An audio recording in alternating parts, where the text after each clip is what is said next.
back on it, I don't really know why I left, other than the fact that I just had this longing for more. My family was cool. Like, my pops was a good dad. My sister was a good sister. But I feel like I almost got deceived or entangled into some lie.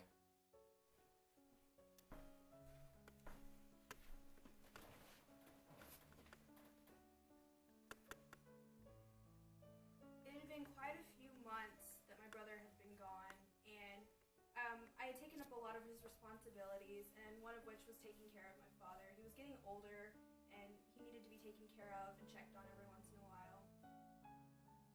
There was more out there, that the world had more to offer than what I was getting at home and within the family business. And I just kind of got to this point where I just couldn't do it anymore. I wanted to go. I didn't want to be a part of it anymore. There's this longing for more. I respected his choice. I don't think it was the right choice, but I love him enough that if he wants to leave, he can leave. And so I left, and I didn't leave on good terms. I was disrespectful and pretty much just demanded that I get a part of what was mine, and I took it, and I really didn't care about anyone else. I was just overcome with just this selfishness. I didn't care about how he felt. I didn't care about how my family felt, and I was just overcome by my own desire. He's always welcome back, and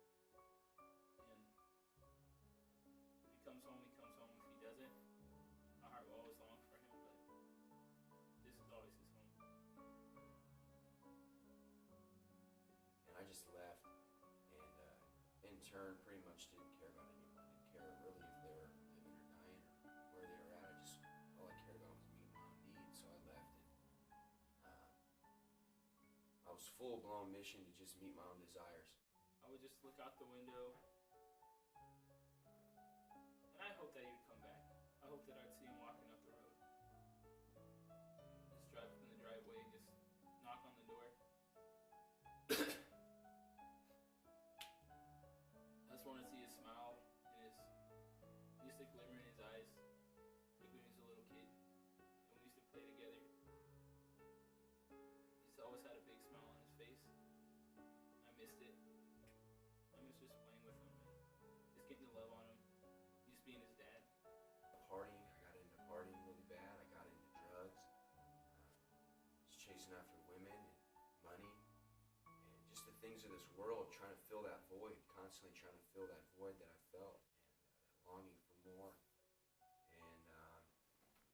And I just ended up, at first it was good. The sin was good for a season.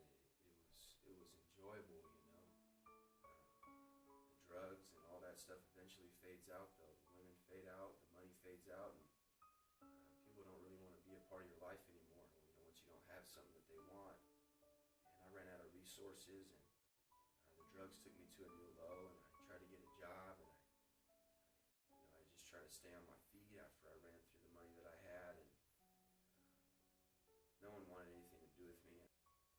I just got to this place where I was on the street, and I just thought back to home, And I thought back to my dad's love for me, and my family's love for me. And it kind of dawned on me then that I was just looking for something that I already had. I was just out there looking for love, and I just wasn't accepting it at home. So I really didn't go back expecting to receive anything from them. I just thought that maybe I could just work for my pops and just try to make things cordial. I didn't expect to be greeted in any way. So when he came home and I saw that smile,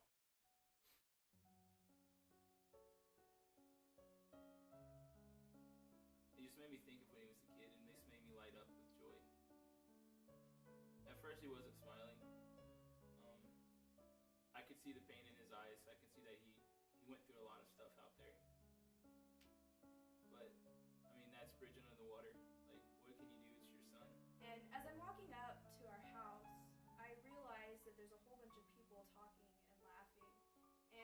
kind of puts me on edge because I don't know what's going on and why they would be celebrating.